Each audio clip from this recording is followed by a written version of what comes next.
नमस्कार, कसे आहात सगळेजण? सगळ्यांना श्री स्वामी समर्थ. यावेळी टाइम सांगितलं तर रात्रीचे 9 वाजलेले आहेत आणि बाकीचा तरी स्वयंपाक मी बनवलेला आहे. आता बनत आहे उपमा. तिकडे तवा ठेवलेला आहे, लोखंडी तवा, आणि रवा पण थोडासा राहिलेला आहे. म्हणजे आता किराणा संपतच आलेला आहे. आता यांना सांगणार आहे, म्हणजे छोट्या मोठ्या गोष्टी खूप साऱ्या संपलेत. रवा संपलेला आहे, मुरमुरे संपलेले आहेत.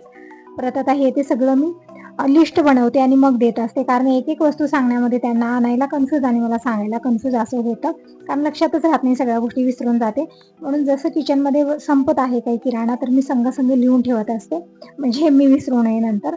इथं खूप सारा कढीपत्ता आणून मी कवर भरून ठेवलेला आहे, म्हणजे 8 दिवस तरी याचा वास टिकून राहावा आणि ताजा फ्रेश बनवून राहतो. किंवा पॅक पण डब्यात ठेवलं तरी पण चालतं, पण मी याची पानं काढत नाही, असंच फाटे फाटे ठेवत असते, म्हणजे जास्त दिवस हे टिकून राहत आणि वास पण टिकून राहतो. ते रवा मी भाजून घेतलेला आहे, थोडासा रवा होता फक्त वाटीवर. तर या सगळ्याच रव्याचा आता उपमा मी बनवणार आहे.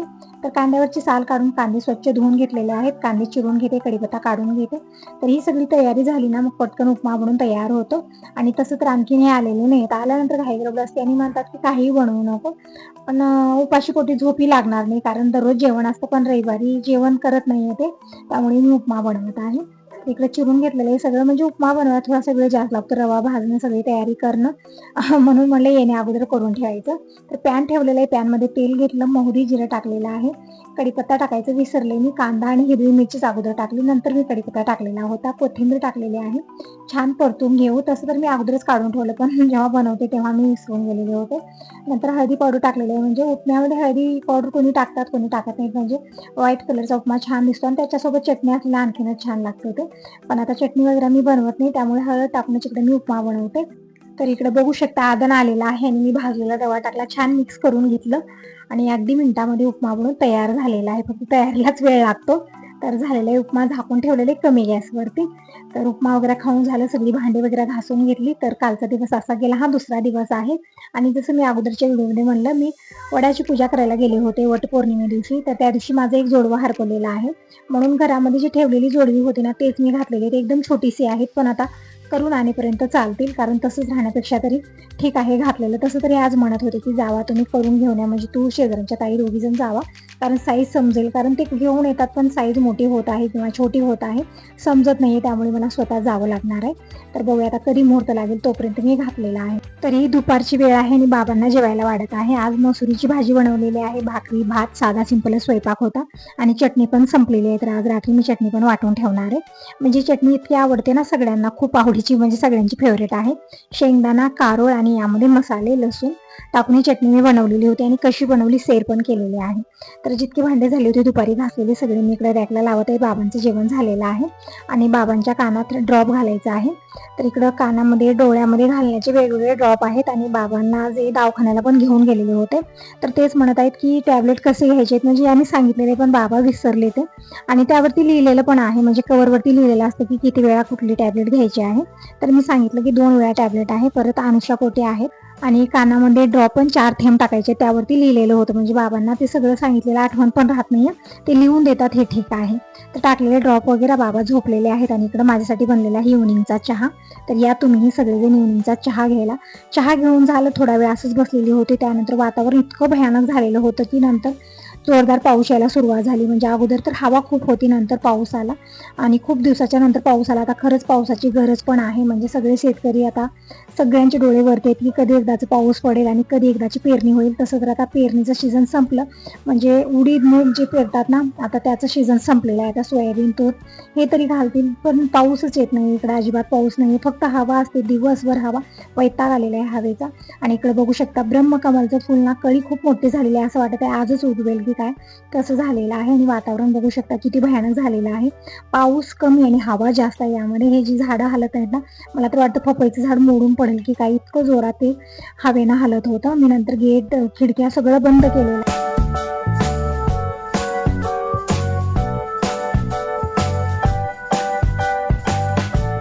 आणि इकडे फॅन पण बघू शकता हवेनं स्वतःहून हालत आहे, म्हणजे फिरत आहे ते, कारण हवाच तशी आहे. खिडकीतनं पाणी पुरं आतमध्ये येत आहे आणि सोप्यावरचे कवर वगैरे सगळे भिजलेले होते.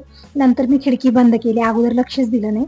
नंतर बाकीच्या पूर्ण घरातल्या खिडक्या मी बंद केल्या आणि हवा इतकी भयानक की सगळं उडून पडत आहे. इकडे बघू शकता राधाकृष्णाची ही फोटो खाली पडलेली होती, ती पण ठेवलेली. म्हणजे फक्त ही फोटोच नाही, सगळ्या वस्तू इथं हॉलमधल्या पडत असतात, कारण हवाच तशी असते. त्यामुळे दार, गेट, खिडकी सगळं मी दिवसभर बंद करते, कारण हवाच तशी येत आहे समोरून. समोर घर नसल्यामुळे हा प्रॉब्लेम मला होत असेल. बाहेर थोडा वेळ बसलं ना सगळं उडून जातं, त्यामुळे मला बाहेर जायचं मी बंदच केलेलं आहे. आतमध्येच माझी कामं दिवसभर चलत असतात. तर इकडे तेल पण संपलेलं होतं, तर तेल अगोदर काढून घेतलं आणि स्वयंपाकाला सुरुवात करते. आता थोडंसं लवकरच सगळेजण येतील, कारण वातावरण खूप भयानक झालेलं आहे. लाईट पण गेलेली आहे आणि लाईट गेल्यानंतर गॅरेजमध्ये कामं चालत नाही आहेत. तर थोड्या वेळात येतील, तर स्वयंपाकाला लवकरच मी आज सुरुवात करणार आहे. अगोदर मी देवाला दिवा लावून घेतला आणि बाहेर वातावरण खूपच बिघडलेले, त्यामुळे थोड्या वेळाने मी दिवा लावणार आहे. तेल काढायचं होतं, तर अगोदर मी तेल काढून घेतलेलं आहे. आता स्वयंपाक बनवूया.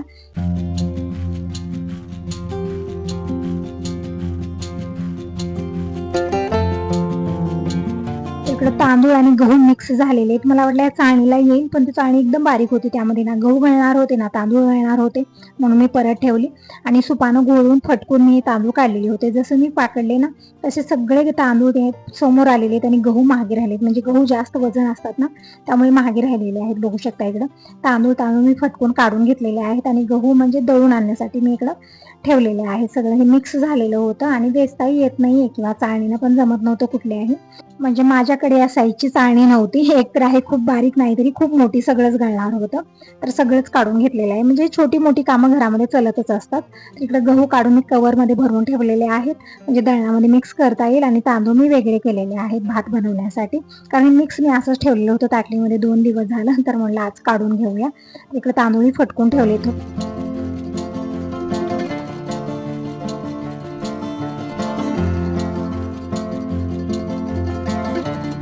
तर ही सगळी छोटी मोठी कामं झाली. आता चटणी बनवून घ्यायची आहे आणि ही कारळाची चटणी ना खूप आवडते. म्हणजे शेंगदाणा आणि कारळ भाजून मी चटणी वाटून ठेवलेली आहे भाजीला घालण्यासाठी.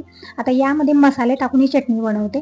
भाकरीसोबत अशीच खायला खूप छान लागते, किंवा दह्यामध्ये टाकून भाकरीसोबत चपातीसोबत खायला खूप छान लागते.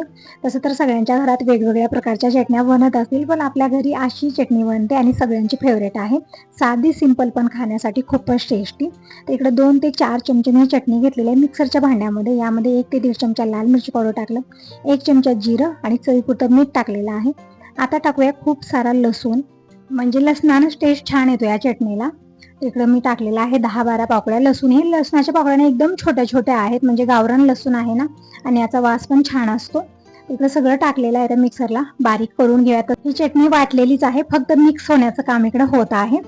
तर इकडं बघू शकता छान मिक्स झालेली, खूप छान वास येतो या चटणीचा, एकदम टेस्टी, म्हणजे एकदम खमंग वास येतो.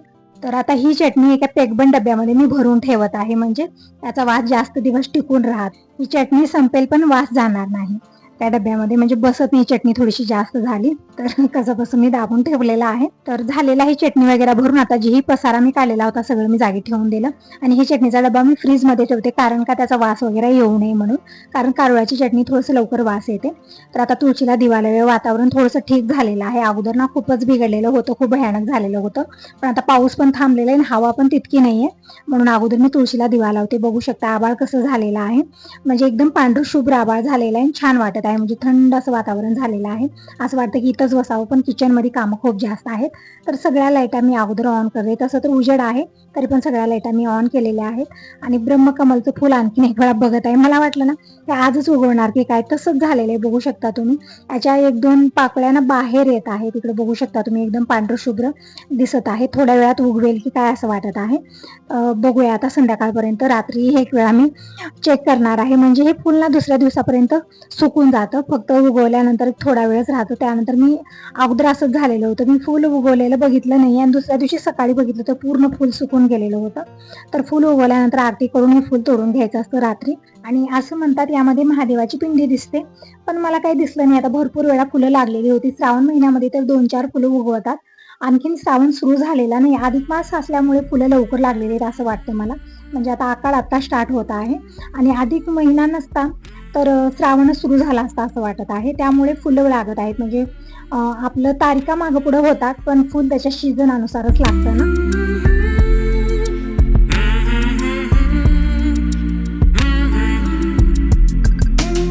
सगळी कामं आवरली. आता मी इकडे बनवत आहे खिचडी. तर अगोदर मी तयारी करून घेत आहे. लसूण वाटून घेतला आणि हिरवी मिरची चिरून घेतलेली, कोथिंबीर चिरून घेतली, तांदूळ धुवून घेतलेले आहेत.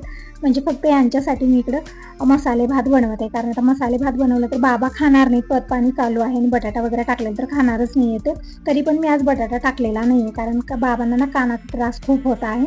त्यामुळे काहीही खात नाही, सगळं पत करत आहेत. म्हणून मी तर साधी सिंपल मसाले भात बनवलेला, म्हणजे एक प्रकारची खिचडीच म्हणा याला. तर इकडं फोणी तयार केलेले आहे आणि लाल मिरची पावडर थोडीशी टाकली, हळदी पावडर टाकलेली आहे, मसाले वगैरे कुठले जास्त मी टाकलेले नाही. तांदूळ टाकून मी परतून घेतल्यानंतर पाणी चवीपुरतं मीठ टाकलेलं आहे आणि एकदम मस्त साधं सिंपल पण खूपच टेस्टी हे बनलेलं होतं.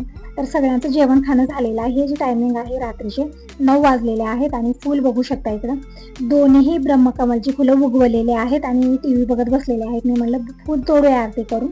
तर आता बसले टी व्ही बघत, तर म्हणलं तोपर्यंत भांडे घासूया. खूप जास्त भांडे झालेले आहेत. आज इव्हनिंगला मी भांडे घासलेले नव्हते, तर भांडे खूप जास्त, टिफिन डबे 2, परत आता जेवण केलेले, स्वयंपाक केलेले, टोपलं टप्प भरलेला आहे आणि थोडे भांडे मी खाली पण ठेवलेले होते. तर सगळी भांडी घासून झाली आरामात. मला अर्धा पाऊण तास लागलेला आहे आणि किचन स्वच्छ करून घेतले. मी कामं रात्री करते म्हणून ठीक आहे, सकाळी होणार नाही. सकाळी खूप गोंधळ होतो, कारण सकाळी 6 वाजेपर्यंत सगळे आवरून चहा पाणी बनवायचं असतं मला. तर हे सगळे झाले भांडे कुंडे, किचन स्वच्छ झाली. आता इकडे मी आरतीचं ताट तयार करत आहे. म्हणजे ब्रह्मकमलचं फुल जे आहे ना, आरती करून तोडायचं असतं पूजन करून. तर इकडं वाती घालून घेतल्या, तेल घातलेलं आहे आणि आता आरत्या प्रज्वलित करून घेऊया. दूध घेतलेले आहे, साखर घेतलेली, हळदी कुंकू हे सगळं घेतलं. तर आता फुल तोडूया.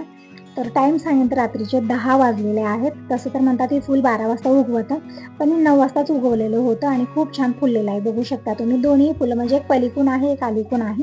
त्यामुळे पलीकडचं फुल मला व्यवस्थित दाखवता आलेलं नाही आहे. पण या फुलाची म्हणजे पूर्ण झाडाचीच पूजा केली आम्ही, फुलाची पूजा केली आणि हवा जास्त असल्यामुळे ना इथं आरत्या पण शांत झालेल्या होत्या. परत आम्ही प्रज्वलित केल्या आणि फुलाची इकडे मस्त पूजा केलेली आहे आम्ही दोघांनी बसून. तसं तर 5 वासींना बोलून ही पूजा केली जाते, आरती म्हणली जाते आणि मगच फुल तोडलं जातं. पण आता रात्री 10 वाजता कुठल्या सवासिनी मी बोलू, सगळे झोपलेले असतील. आता लेट खूप झालेलं आहे ना, म्हणून आम्ही दोघं जण इकडे फुलाची पूजा करून घेतली, आरती करून घेतलेली आहे, समोर साखर ठेवली आणि दर्शन करून आम्ही हे फुल तोडलेलं आहे.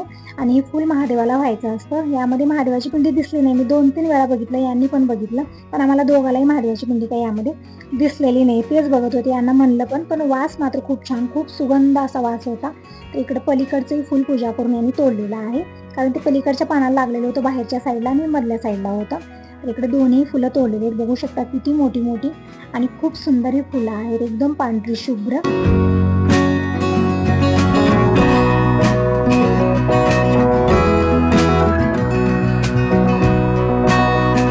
आरतीचं ताटे घेऊन आलेले आहेत आणि इकडे महादेवाला फुल वाहूया आणि आरती करून देवाचे दर्शन करून घेऊ.